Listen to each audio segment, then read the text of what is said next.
Hello again, everybody. Welcome back. Look what Ace Ventura dropped off. Today we have a new unboxing video. This is the 1 to 24th scale CR-24 by Hobby Plus. Now this was sent to me by Banggood.com to review. And let's get in a little closer on the box. We got waterproof electronics, 2.4 gigahertz, 600 milliamp hour, 3.7 volt LiPo. There is supposed to be two of these included. Full-time four-wheel drive, FPV ready, and then ready to run 100%. Get some of the stats on the back. Now these smaller vehicles have a receiver and an ESC combo, so that's what they're saying there, just to save on space. It's a 1 kilogram waterproof servo. The battery, like I said, is a 1S, so a 3.7 volt LiPo. It does have a USB with indicator to let you know when it's done charging. And then the ESC has two auxiliaries for lights and for FPV. Runtime 45 minutes, which is really nice because they send two batteries, so that's a lot of RC time. And then 4 AAA batteries, which that's a little different, but I'll hunt around and see if I can find them. That's just showing you the full-time four-wheel drive, chassis mounted servo. It does have brushed aluminum ladder frame chassis with an adjustable front and rear bumper and height adjustable body post. Looks like non-oil coiled shocks, beadlock tires, the 1 kilogram waterproof electronics, and then the new develop and design MT tire with the aggressive tread design and super soft rubber. So let's get right in and hopefully everything works and nothing's too smashed. Alright, you guys, you have your instructions, which I do not see. They are not translated, so you're just going to have to go by pictures and part numbers. The different bodies at the bottom.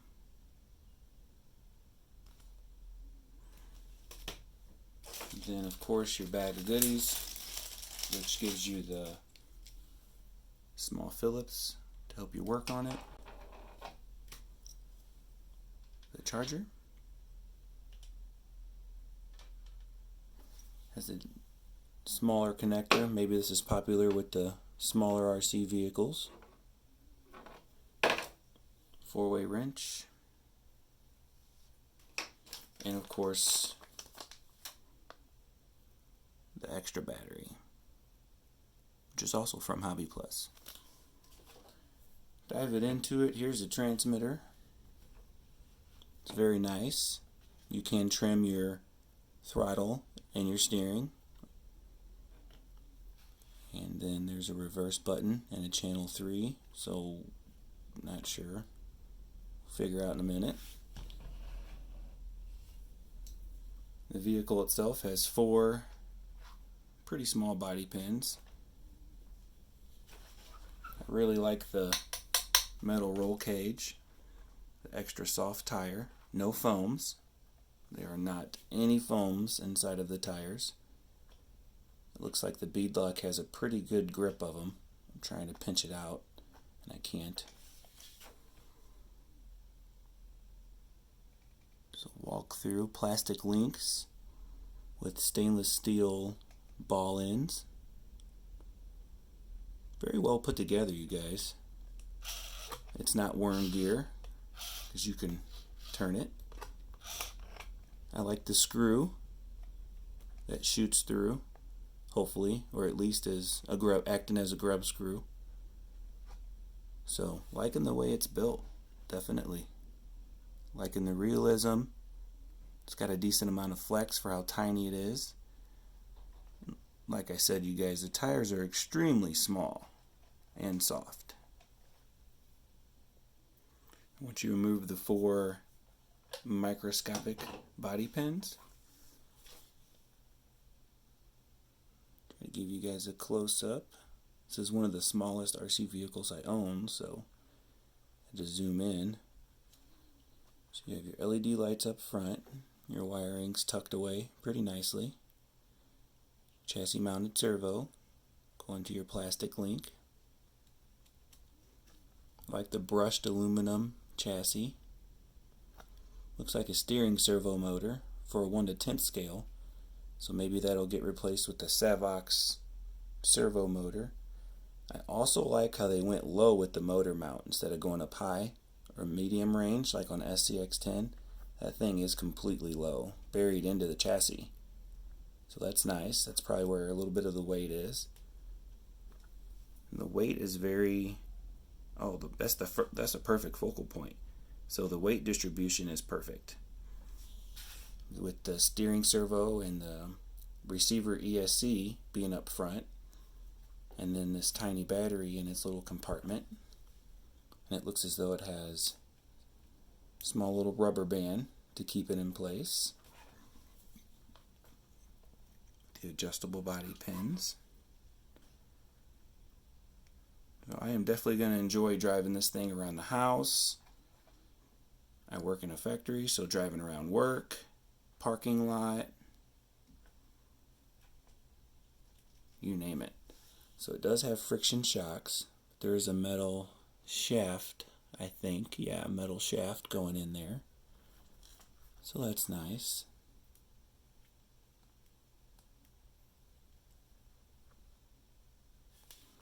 See if we can get a closer look on. That is a metal C-hub and a metal dog bone shooting through the axle as well. So that's really nice. This is a really, really good crawler. I really like it. I like the flex. Now, of course, since it has a chassis mounted servo and no panhard bar, you're going to get a little chassis wiggle left and right when you're steering. But you sacrifice the chassis mounted servo for not having a servo sitting on top of your axle when you're taking pictures and stuff. So it looks more scale. And I definitely, since you have the metal roll cage for strength, I will probably cut out these windows and cut that out and put clear in there, and who knows, maybe slowly make a scale interior. So let's slap a battery in here and get her running. Alright you guys, this transmitter's kind of different. So if you lift this up right here, and that comes out. And that's where you put your AAAs in the handle. So this locks them down.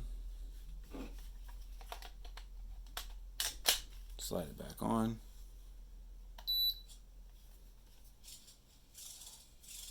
So there's that chassis wobble. Slow steering servo, but it doesn't matter. It's a crawler. That's max speed.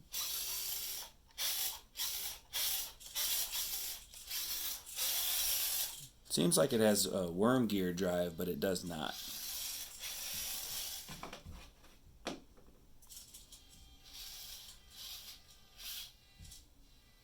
Decent amount of flex before a tire comes off the ground.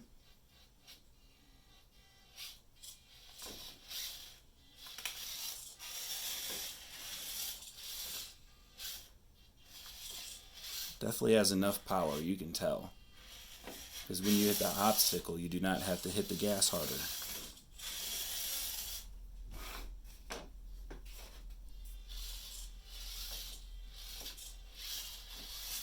Really like the red LEDs in the back and the white ones up front.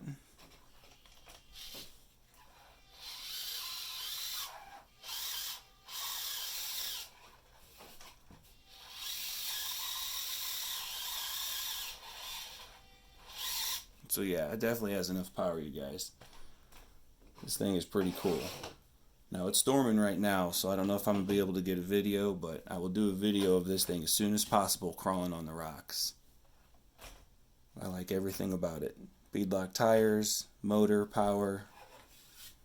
I really enjoy this rig. It's worth every penny. So the link will be in the description, you guys. Thank you very much for watching, and definitely look for this tiny rig in future videos.